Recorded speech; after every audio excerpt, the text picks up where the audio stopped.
Suro. Hari pertama pergantian tahun dalam kalender Jawa ini dipercayai sebagai hari yang sakral.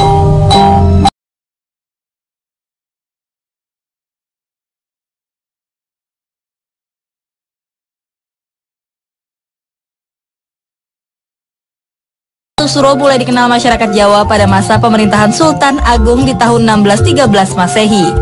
Kala itu masyarakat Jawa masih mengikuti penanggalan tahun Saka.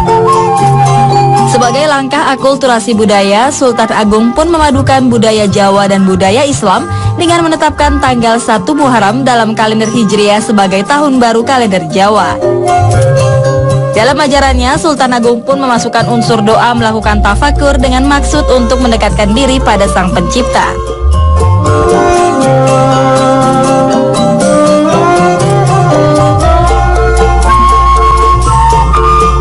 Tahun ini kan ada 3, tahun Hijriah, tahun Masehi, tahun Jawa.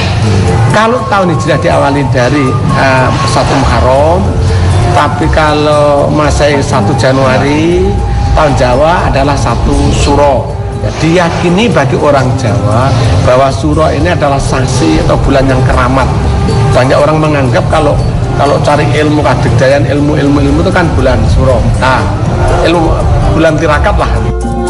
Hingga saat akulturasi budaya, malam 1 Suro dalam bentuk laku tirakat rutin diadakan setiap tahunnya di Keraton Ngayogyakarta dan Surakarta Hadiningrat yang menjadi pusat dari kebudayaan Jawa. Di Keraton Surakarta dilakukan ritual kirap mubeng beteng atau prosesi diaraknya benda pusaka keraton mengelilingi benteng keraton yang dipimpin oleh Kebo Bule Kiai Slamet sebagai cucukin lampah atau penunjuk jalan. Iringan Kebo Bule ini akan diikuti kerabat keraton yang membawa pusaka dan kemudian diikuti masyarakat Solo dan sekitarnya. Memaknai kirap 1 Suro ini sebagai momen yang sakral sekali yang mesti dilestarikan oleh setiap warga Solo, setiap warga Surakarta dan masyarakat adat yang ada di Keraton Surakarta maupun di seluruh Jawa. Kirap ini sudah berlangsung dari zamannya Pakuwono X juga sudah ada sampai sekarang. Jadi jangan sampai kirap ini menghilang, karena ini salah satu cara kita sebagai generasi muda untuk melestarikan budaya. Sementara itu di Keraton Ngayogyakarta dilakukan ritual lampah bisu mubeng beteng, di mana mengarak benda pusaka mengelilingi benteng keraton tanpa berbicara layaknya orang sedang bertapa. Tidak berbeda dengan perayaan malam 1 Suro di Kabupaten Ponorogo. Ritual dimulai dengan mengarak senjata pusaka dari makam Batoro Katong, sesepuh pendiri kota Ponorogo menuju alun-alun kota. Dalam nuansa magis dan sakral, senjata pusaka ini pun dijamas atau disucikan agar tetap memancarkan auranya sebagai perlindungan kota Ponorogo. Nah pemirsa, seperti apakah nuansa malam 1 Suro di Ponorogo yang akan dialami tim Misteri Tukul?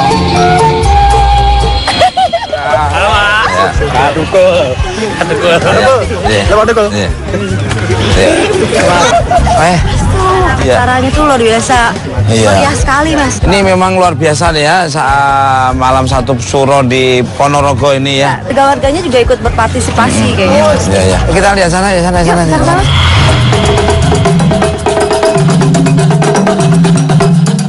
Nah pemirsa Mister Tukul jalan-jalan dimanapun Anda berada dari dunia nyata maupun dunia gaib di seluruh alam semesta yang indah ini. Saya bersama Rida.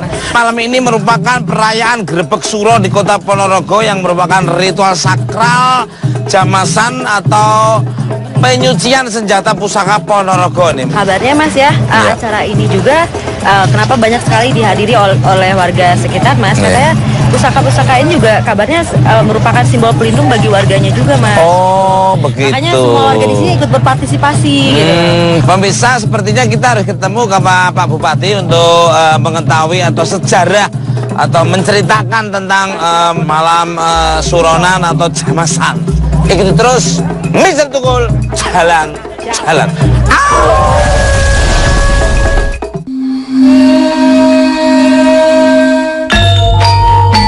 Assalamualaikum. Waalaikumsalam. Hai, halo Mas Tukul. Wah.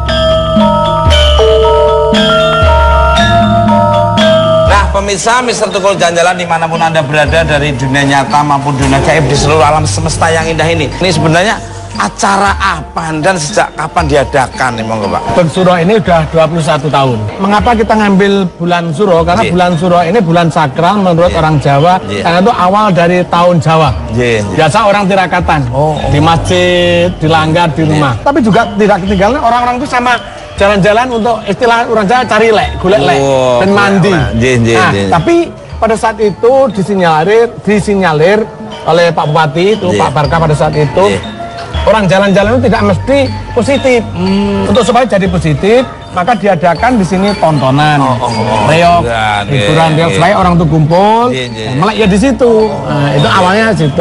Kabarnya nih kalau lagi perayaan ini tuh kan ada senjata yang dijamasi apa ya? Senjata yang mana tuh? Yang mana? Senjata pusaka itu loh Mas. Oh, pusaka. Pusakanya siapa nih? Pusakanya juga barangkali. Pusaka yang dikirap tadi. Iya, itu sebenarnya senjata siapa sih? Oke, terima kasih. Gini ceritanya. Bathara Katong. Oh, ini Bathara Katong. Dulu namanya Joko Piturun. Itu anak Brawijaya ke-5. Wah. Termasuk saudaranya Raden Patah. Prabu Bathara Katong ini disuruh oleh kakaknya Raden Patah untuk menyebarkan agama Islam di Kabupaten Ponorogo ini. Pada saat membuat mencari mana sih tempat kota kita itu, dia semedi di satu tempat tertapa, minta petunjuk, wangsit gitu. Siapa yang minta petunjuk? 1 Bathara Katong, 2 Patih Siro Aji, 3 Kyai Ageng Merah, 4 Jayadipa. Di samping dapat wangsit, maka si dia juga dapat senjata yang namanya payung tunggul wulung. Payung tunggul wulung, bukan payung tukul arwana. 2 tumbak tunggul naga. Wah, bukan tumbak cucuan. 3 adalah sabuk cinde puspito. Wah, ini Pak, kok namanya di kota ini disebut Ponorogo itu apa? Ponorogo, oke, terima kasih. Pada saat itu namanya bukan Ponorogo, Pramonorogo. Istilah orang Jawa, kumpulnya sari-sarine bumi, sari-sarine angin, sari-sarine banyu jadi satu Pramonorogo. Lama-kelamaan ganti, kurang sesuai, Ponorogo, Pono pinter, Rogo awak. Artinya orang yang pandai meletakkan dirinya. Inilah itu Ponorogo. Pusaka ini kan biasanya kalau pusaka-pusaka yang lain itu ada yang penunggu-penunggunya, ada sosok-sosoknya, ada kodamnya gitu ya. Kodamnya itu kalau ini Pak, kodamnya, ioninya itu ada. Ada istilah Jim Kluntung Waluh.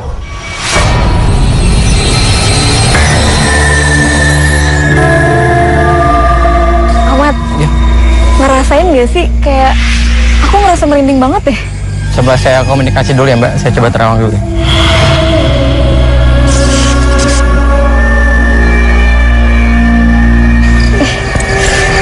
Makin merinding ya. Saya ngerasain kayak ada lampu-lampu, kayak kemeriahan gitu sih Pak. Kemeriahan gimana maksudnya? Kayak banyak orang-orang di situ, kayak perkumpulan banyak orang di situ, rame-rame banget di situ. Kayak banyak suara-suara juga sih. Kerajaan jin gitu. Bukan. Astagfirullahaladzim. Ini kayaknya 2 hari lagi deh. 2 hari lagi ada apa tuh Mat? 13 tahun karya gemilang Transmedia. Hah? 13 tahun. 2 hari lagi? Iya 2 hari lagi nih. 2 hari lagi pemirsa.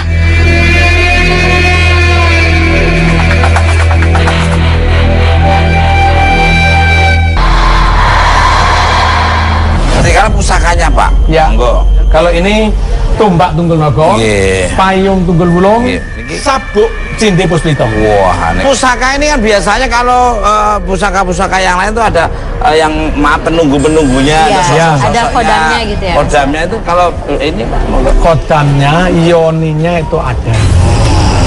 Ada istilah Jim Kluntung Waluh,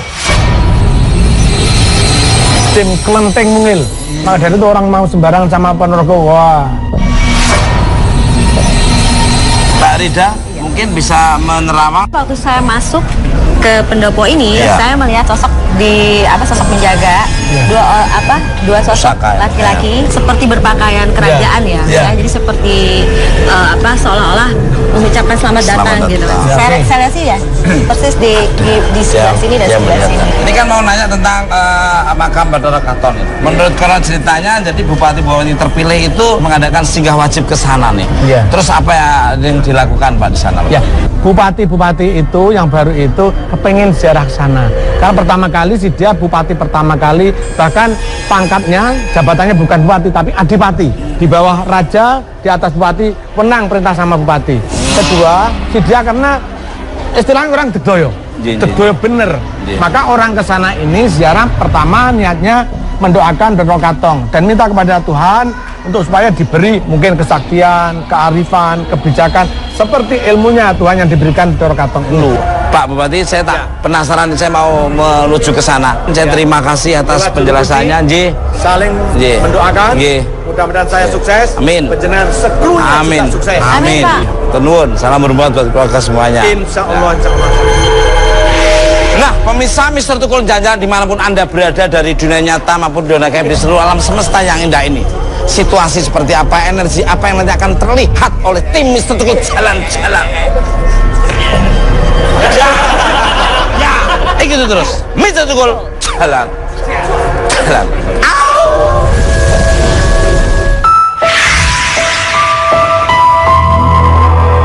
Bathara Katong. Figur inilah yang begitu disegani oleh warga Ponorogo.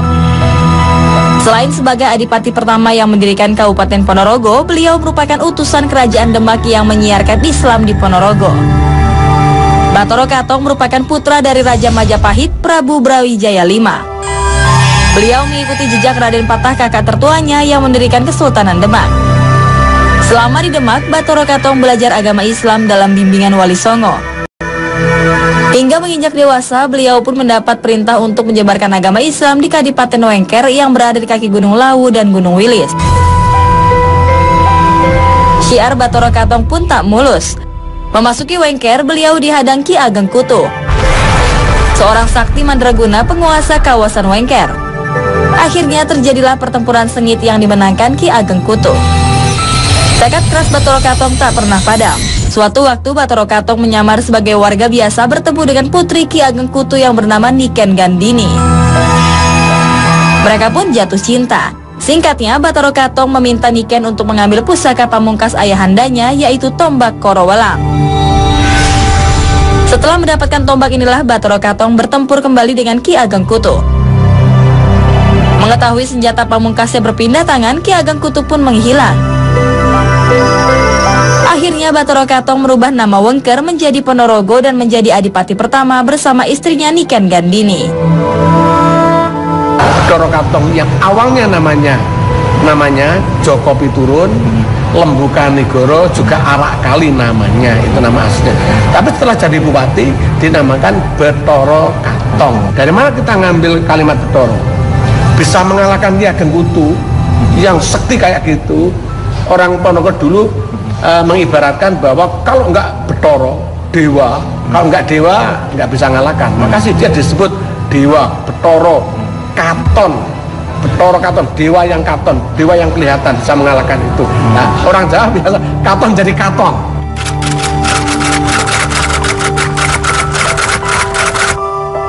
Kesana mendoakan, setelah mendoakan, karena sih dia itu sebagai sosok orang pejabat dulu, orang yang disegani, minta kepada Tuhan, Gusti Allah, saya mudah-mudahan diberi apa kesaktian atau kepandaian atau kewibawaan seperti Bathara Katong itu. Tapi mintanya tetap ada Tuhan.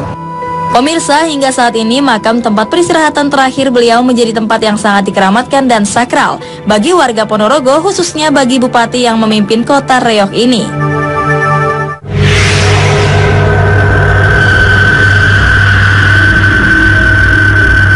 Nah, pemirsa Mister Tukul Jalan-Jalan dimanapun Anda berada dari dunia nyata maupun dunia gaib di seluruh alam semesta yang indah ini.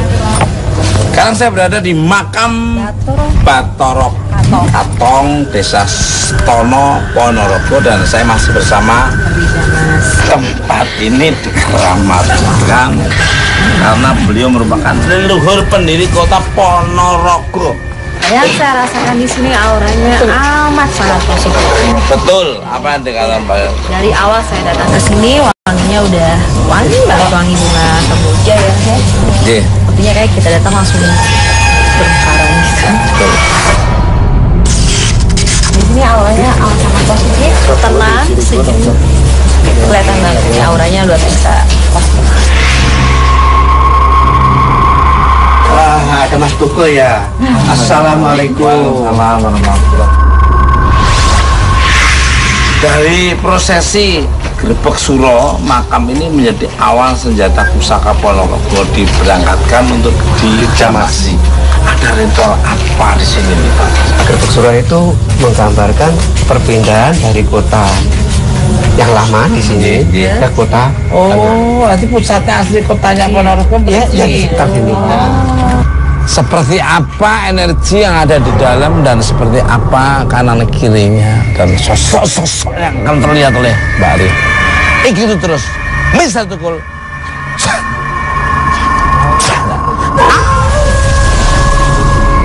Mas, jadi gini, rumornya di sini nih ada makhluk tinggi besar nih. Tapi tarinya cuma rawang ya. Oke, semua siap? Standby, rolling, action. Ada gerak-gerak. Bentar. Kuat banget energinya. Yang saya dengar sih kayak 2 hari gitu deh. 2 hari. 2 hari. Soal apa ya? Jangan-jangan misteri 2 hari untuk 13 tahun karya gemilang Transmedia. Seperti apa? Saksikan terus. Mr. Tukul, jalan.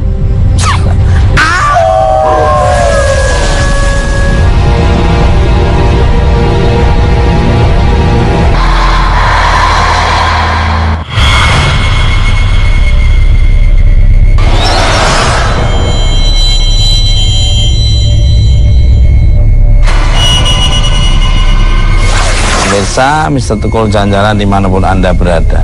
Saya sudah di bibir pintu makam. Iya. Betoro Kantong ini merupakan pendiri kota Ponorogo. Bagaimana ceritanya nih Pak Lati? Waktu kerajaan Majapahit itu surut, beliaunya masih kecil, lalu diboyong oleh kakaknya Raden Patah di Demak. Setelah beliaunya dewasa, diutus untuk babat hutan, juga menyiarkan agama Islam di timurnya Gunung Lawu sampai di lereng Gunung Wites yang sebelah selatan. Di sini sendiri dulu belum bernama Ponorogo.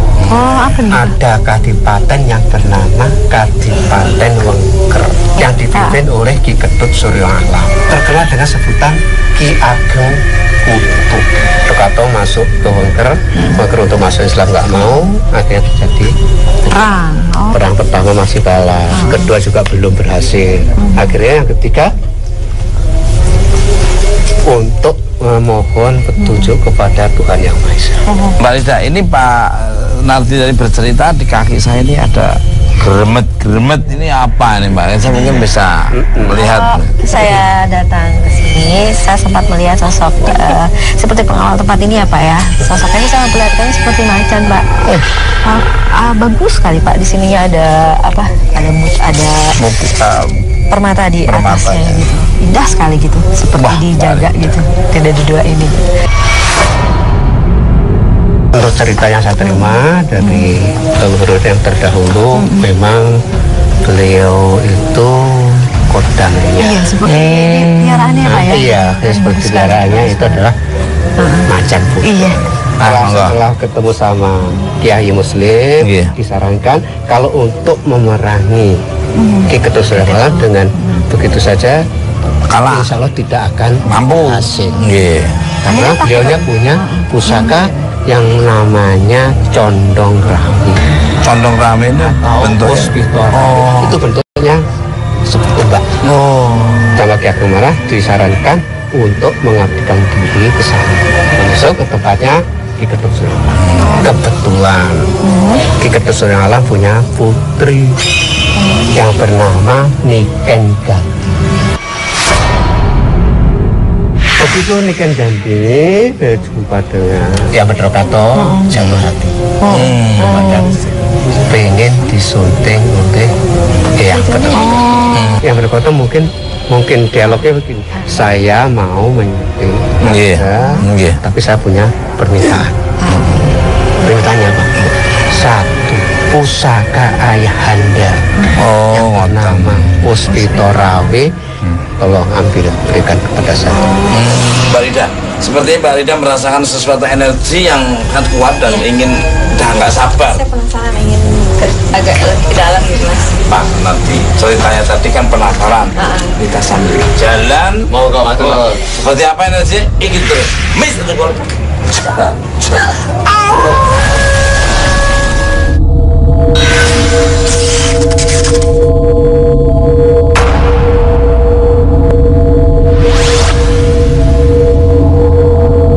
Nah, pemirsa bisa berjalan dimanapun Anda berada, dari dunia nyata maupun dunia seluruh alam semesta yang indah ini. Saya rasakan di sini auranya luar biasa, luar biasa positif ya Mas. Terus udah gitu terasa banget karena masih diiringi salawat tuh ya, auranya tuh tambah hangat gitu loh rasanya. Sosok yang saya rasakan tadi yang di depan itu, saya seperti disambut oleh itu ya, sosok macan ya Mas. Begitu saya datang ke sini, saya disambut lagi sama seorang kayaknya putri ya Mas ya. Itu cantik sekali, pakaian daerah Solo ya itu apa ya? Iya. Kemben. Saya lihat sih seperti pengantin Jawa Mas. Betul. Itu yang saya bilang tadi. Yang Niken kan. Tadi kan akhirnya karena yang Niken jadi tahu apa yang dibawa oleh yang Pedrokato itu adalah ajaran-ajaran yang benar, ajaran-ajaran yang hak. Akhirnya pusaka ayahandanya diambil diberikan kepada yang Yang saya penasaran di sini ini Eyang Gandini ini dia disemayamkan di sini juga ya Pak? Disemayamkan di sini juga. Dan pada saat pertempuran itu beliau memihak ke bawah kantung. Betul. Oh iya, karena dia juga seperti kayak rumahnya ya Pak ya kalau saya lihat ya, gitu. Wah, Mbak Rida dan Pak Ranti, monggo kita agak jalan ke sana. Ke dalam lagi. Ikut terus. Miss satu gol. Jalan.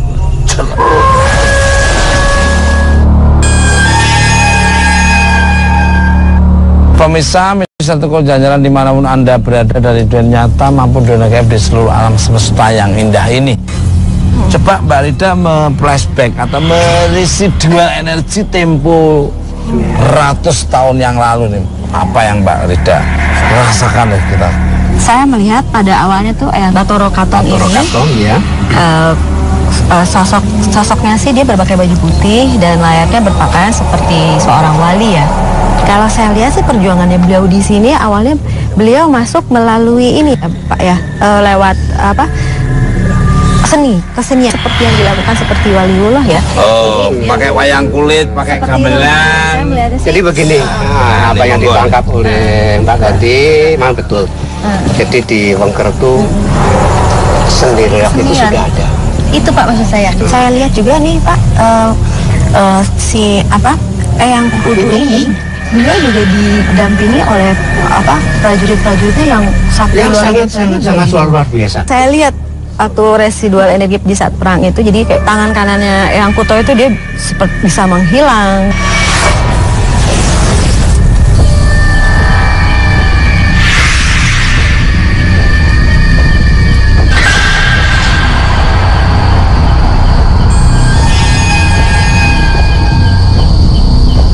Ingat, 2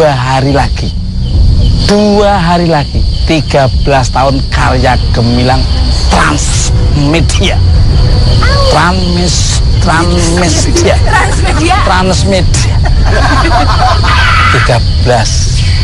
tahun karya gemilang Transmedia.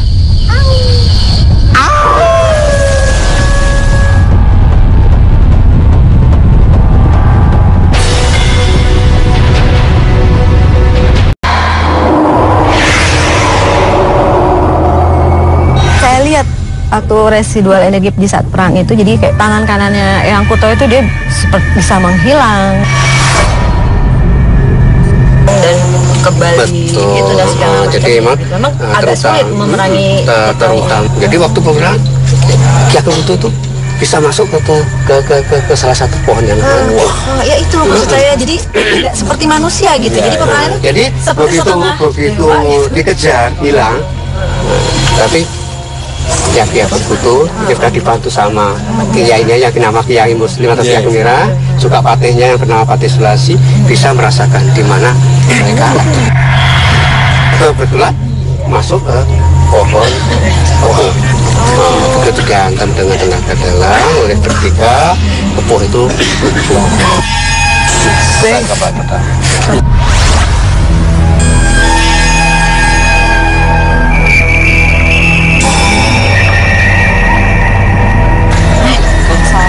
pemirsa, ada Kang Soleh, Kang Soleh.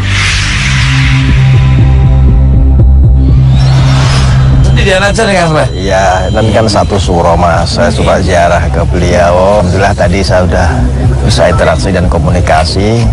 Di situ seperti ada pusaka yang panjang dan itu berwarna emas Mas.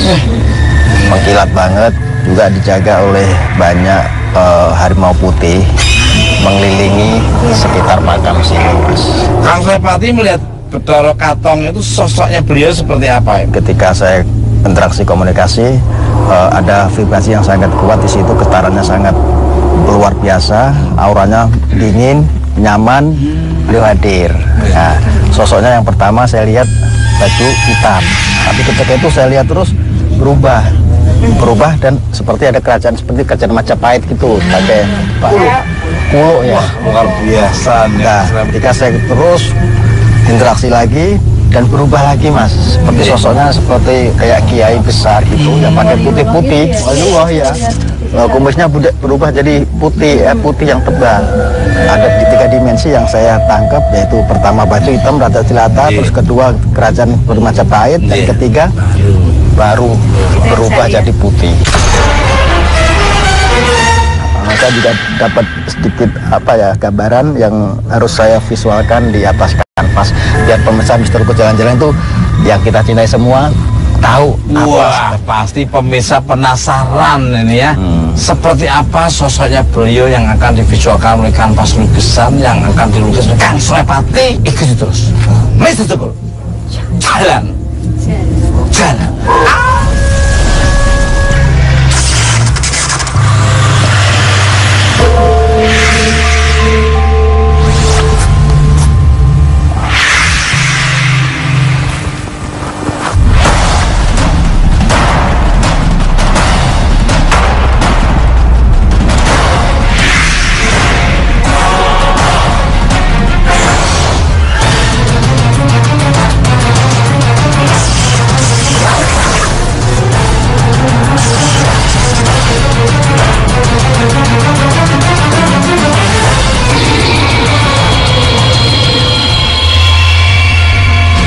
Pemirsa Misteriku Jalan-Jalan dimanapun Anda berada dari dunia nyata maupun dunia gaib di seluruh alam semesta yang indah ini, saya masih bersama Pak Sunardi dan Pak Nardi.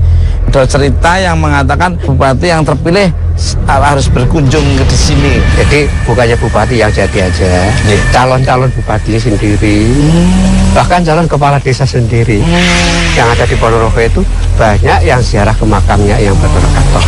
Berdoakan beliau supaya diampuni dosanya, diterima amal baiknya, dan diberi tempat yang lebih layak dan barokah badannya supaya terlimpahkan kepada yang memohon. Istilah Jawanya ngalap berkah. Waduh. Waalaikumsalam. Waduh. Luar biasa sekali. Bisa dijelaskan nggak? Iya.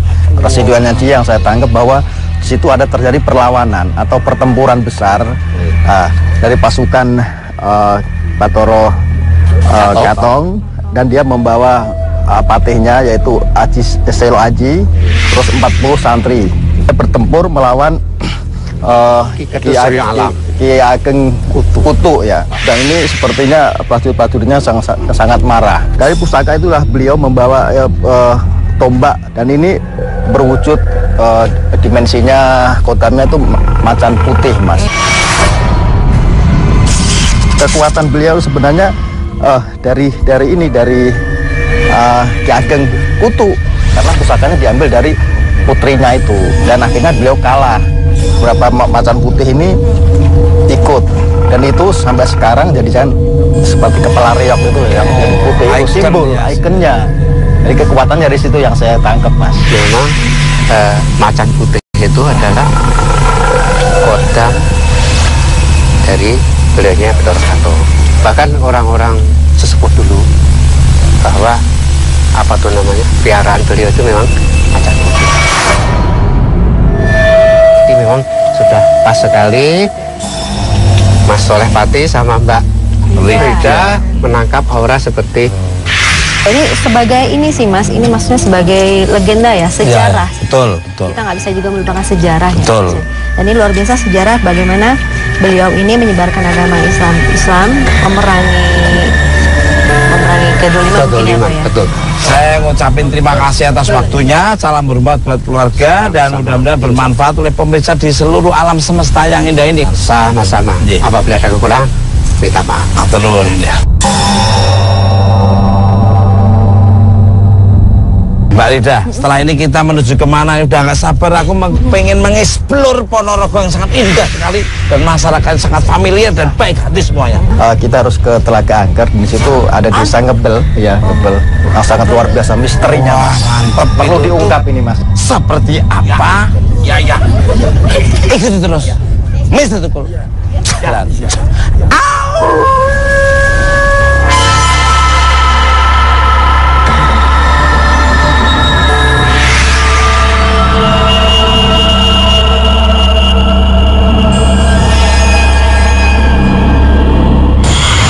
Kang Soleh, iya. Saya ngerasain kayak energi positif di sini, Kang Soleh. Seperti aura kebahagiaan gitu. Bahagia, pokoknya positif sekali di sini aura di sini. Memang ya sih. Ya. Memang saya rasakan sudah seperti itu. Jadi seperti ada aura yang gemerlap atau memang aura yang memang membawa kebahagiaan dalam hati. Iya, manifestasi kerja keras kayaknya, Kang Soleh. Benar. Tapi saya mau dengar bisikan nih sebentar, Kang Soleh. Iya. Seperti apa? Mungkin Mas Sama lebih dalam lagi coba. Angka dua. Apa ya, Kang Soleh?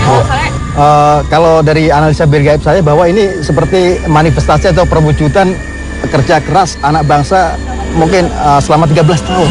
Tapi 2 hari, Kang Soleh, ada belakangnya. Oh, 2 hari. 2 hari. 2 hari lagi. Kira-kira apa ya?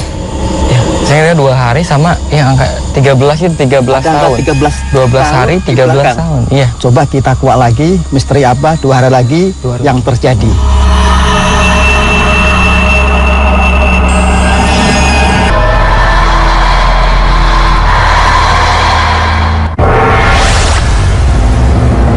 Gunung Wilis menyimpan berjuta misteri. Di kaki sisi barat salah satu gunung keramat di Jawa Timur ini terdapat sebuah telaga yang dikenal angker. Telaga Ngebel. Sebagian warga Jawa Timur tentu tak asing dengan kewingitan telaga yang berada di Kabupaten Ponorogo ini. Tak terhitung sudah berapa kali danau tenang ini menelan korban jiwa. Kebanyakan dari mereka tewas tenggelam di telan magisnya danau yang berada di dataran bersuhu sejuk ini.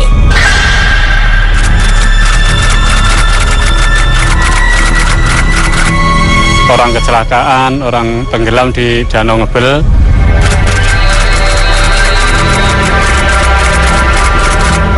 Sosok orang yang dilihat itu berupa ada penglihatan ular, semacam ular. Yang muncul itu ya sosoknya ular, Mas, ini itu. Ular. Kalau dari legenda kan ular namanya Joko Baru Klinteng itu. Apa mungkin itu, tapi yang jelas ular naga yang sini itu. Yang sering menampakkan diri itu.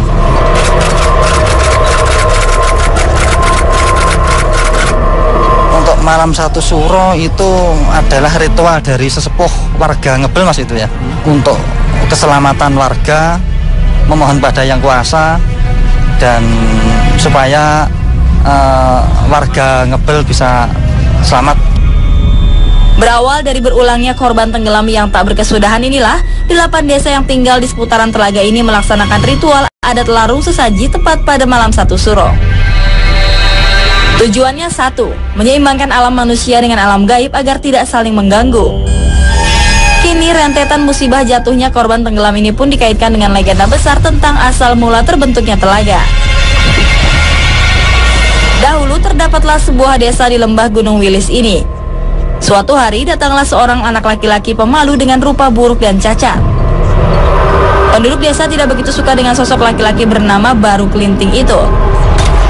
Beruntung bagi Baru Kelinting, ada seorang janda tua bernama Nyai Lantung yang masih peduli dengan keadaannya. Hingga akhirnya peristiwa besar pun terjadi. Baru Kelinting suka kepada salah seorang perempuan desa. Hal ini justru berakibat remaja teraniaya ini dicemooh dan dilempari batu oleh penduduk. Di tengah kemarahannya, Baru Kelinting memberikan sayembara. Siapa yang sanggup mencabut sapu lidi yang ditancapkannya, maka orang itu akan mendapatkan hadiah. Tak ada satupun penduduk desa yang mampu mencabut lidi tersebut kecuali Baru Kelinting sendiri. Bekas lidi yang ditancapkan Baru Kelinting menimbulkan pancaran air yang semakin lama membesar. Akhirnya desa ini tenggelam dan membentuk sebuah telaga yang kini dikenal sebagai Telaga Ngebel. Di akhir kisah, hanya Nyai Lantung yang selamat dari bencana ini. Sebelum mencabut lidi, Baru Kelinting sempat berpesan kepada Nyai Lantung untuk menaiki lesung padi jika tiba-tiba muncul air bah. Kini muncul sebuah mitos bahwa Baru Kelinting seolah masih menyimpan dendam pada warga desa di sekitar Telaga Ngebel. Seolah sosoknya seringkali menarik korban untuk dijadikan tumbalnya. Pemirsa, misteri apa yang sebenarnya menyelimuti Telaga Ngebel ini?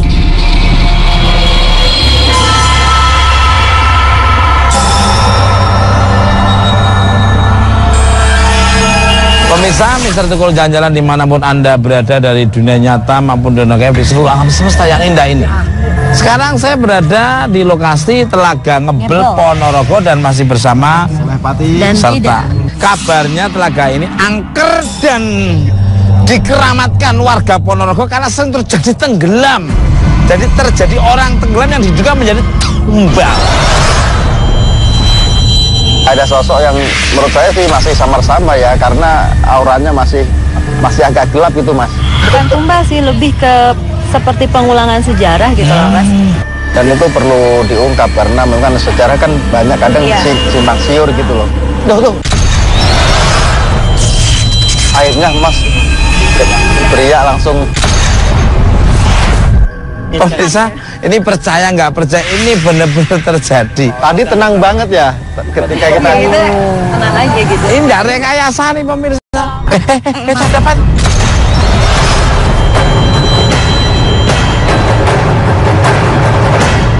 Bisa tiba-tiba saya lagi ngobrol dengan Kang Solepan dan Mbak Rida, tiba-tiba Mas Ahmad dan Mbak Nia Winata ini ternyata lagi komunikasi atau Mas Ahmad nih. Amir. Namanya Amir.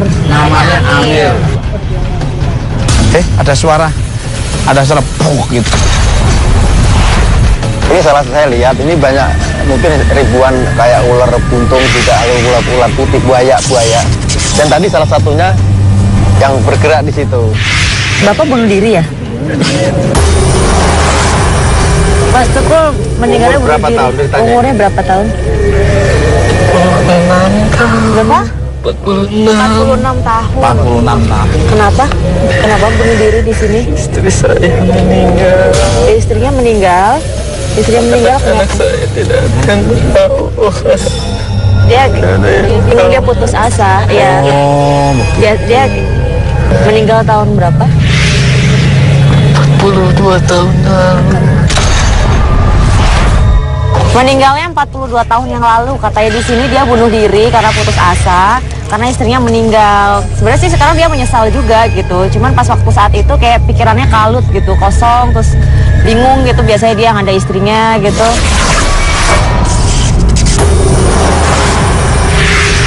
Udah. Ini kayaknya ada sesuatu, ada yang masuk lagi, beda lagi. Beda ya. Beda. Oh, seperti yang ular ini. Ini ular buntung. Keluar aja. Oh, cuma lidah-lidahnya aja yang bergerak pemirsa.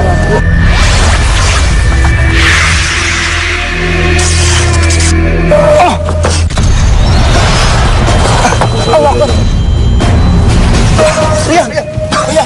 Kang. Pemirsa, tiba-tiba setelah menetralisir Mas Ahmad, Kang Solapati. Masuk saya nyusul Kang Soleh ya. Kang. Tadi Mas Ahmad tuh ada 2 kali yang masuk ke tubuh Mas Ahmad. yang pertama itu apa mungkin saja? Saya melihat tadi ada bapak-bapak di situ, masuk kayak pulsasi lagi main air di situ. Saya coba deketin, ternyata masuk ke komunikasi. Terjun apa? Sebenarnya agak kepeleset di situ sih, tergelincir di situ. Oh, tergelincir. Dia kan akhirnya ada banyak alamun, termenung ada problema yang banyak di otaknya, di pikirannya itu kali ya. Iya. Terus yang kedua mungkin sosok penunggu di sini masuk ular gitu. Ya agak jahil juga sih mungkin. Iya, itu ada satu sosok siluman ya. Ada ya, Pak Ade? Ya, perempuan. Cuman ada beberapa apa ular-ular lagi yang lebih kecil. Yang disampaikan ular tadi itu apa sih, Mat? Ada yang ingin disampaikan nggak? Kan nggak sih sebenarnya? Ini sebenarnya agak jahil, jadi selalu mengganggu ketika orang-orang yang itu tuh ya kayak selalu kayak gitu jadi kaget ketika lagi termenung gitu. Tiba-tiba kayak gitu. Kayak ada bunyi-bunyi. Ya sama dengan suara tadi itu yang pertama awal. Ada berapa banyak orang yang sudah tenggelam di telaga ini nih Mbak Rida dan Mas Ahmad?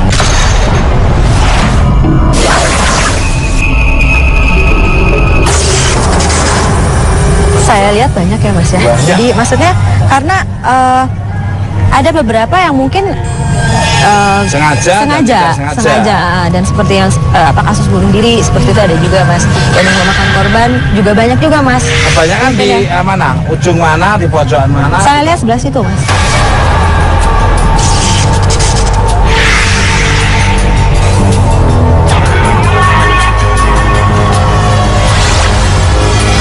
Ini persis ada ledakan di sini kan gitu kan.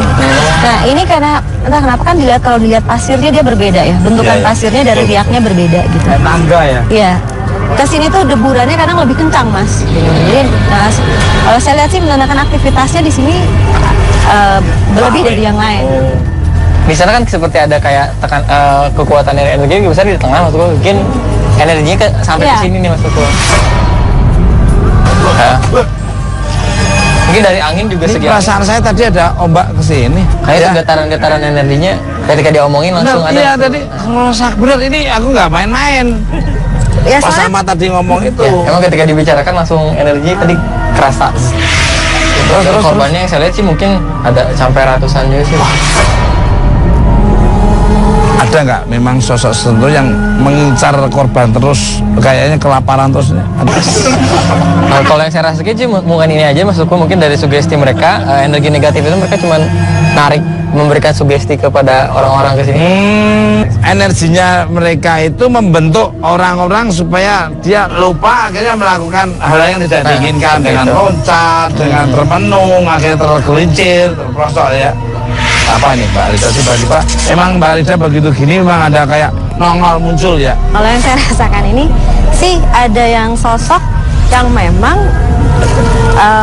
merasa ini ya, merasa dendam gitu, merasa dia harus memakan saya harus memakan korban. Alasannya karena sakit hati Mas.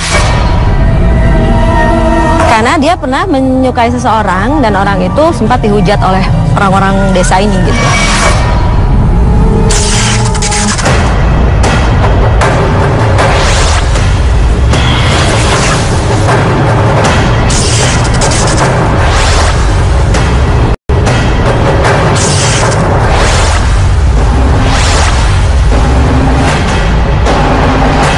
Ada yang menarik energi mereka. Kenapa kamu menarik energi mereka seperti itu? Apa yang kamu inginkan? Ya, pantas.